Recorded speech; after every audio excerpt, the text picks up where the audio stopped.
a few short weeks ago. And I thought, coming from the Bronx, that I was traveling very, very far. And then I look around and I see so many of my friends from the Bronx, and I know that the Bronx is in the house.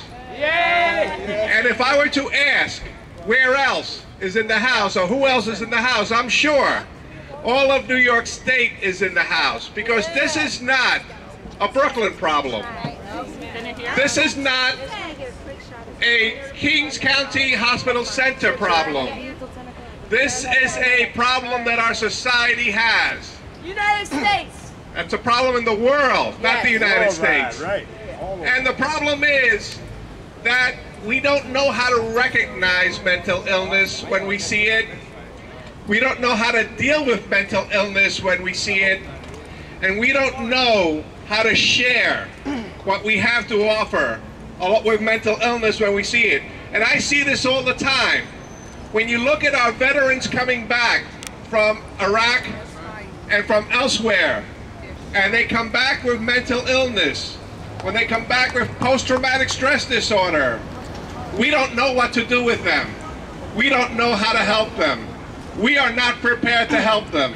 So this is not a Brooklyn problem.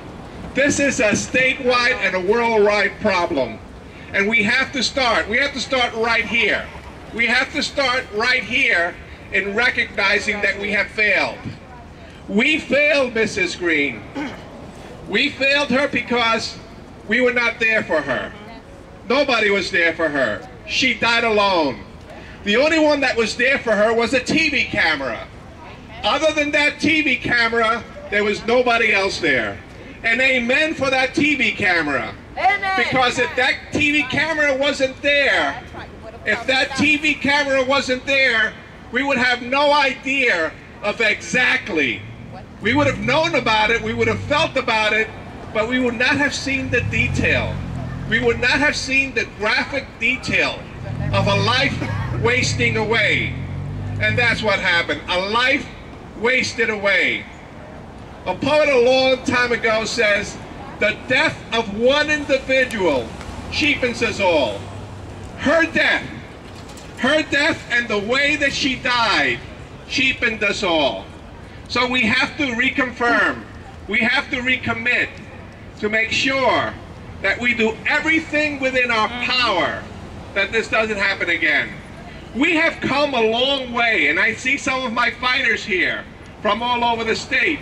We have come a long way in the last 10 or 15 years. We have come a long way in the last 50 years in trying to have our society recognize that mental illness is common, that it's commonplace, that it's everywhere, and that there is a way of dealing with it.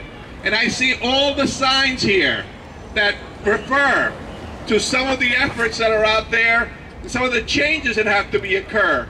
Signs like peer advocates, signs like so many other things that are here that are available. You know, when I first started out, we didn't have mental health courts. 5, 6, 7 years ago, we didn't have mental health courts. Today, we have 10 mental health courts in New York State, and they're going to double in the very near future, which is a step in the right direction. That's how we deal with mental illness. When I started out, we had no money for mental health in the prisons. Mental health was dealt with. Mental health was dealt with in the prisons by corrections officers. We have changed that. And like we have changed so many, and we have put the money in to be able to change things, we have to identify funding. We have to focus on the funding to make sure that whatever is available everywhere else is available here. So I want to thank you for having me here, and we're going to continue the battle, and we're going to make sure that this does not happen again. Thank you. Excuse me. No. Hold on. No, you got to be a speaker on the thing. Sorry, Sandy. Excuse me, Peter. I'm really sorry. Sorry, Sandy. All right, I'd like to get a chant going here again. Remember, there's people locked up here. What's happening with the funding for the peers? So that the peers can help empower the other peers. We provided some funding for Force it, right? treatment. But we need more. We need more funding for the peers. We need more. You know what I'm saying? More programs available. No, we need job, a specific job title. You know what I mean? No, that's all we need. You know what I mean? Can you assist provide that? As I said, in the state budget, Force treatment. Keep it many going. programs were cut. The area where there was the least amount of cuts was the mental health area. To make sure that there was no cuts in the mental health area. Stop force treatment! Stop force treatment! I'm saying, can you initiate a bill so that a job title become, for those that's becoming well, that's supposed to be classified as mentally ill, non-functioning, Keep it going. so that individuals can get a permanent job, a secure job? Can you push for that? We have fought for that. We have provided funds for that. And we'll continue to provide funds for that. Okay, thank you.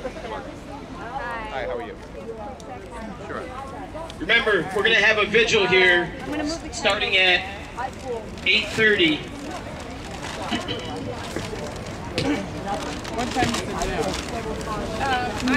No special courts for special people. No special courts for special people.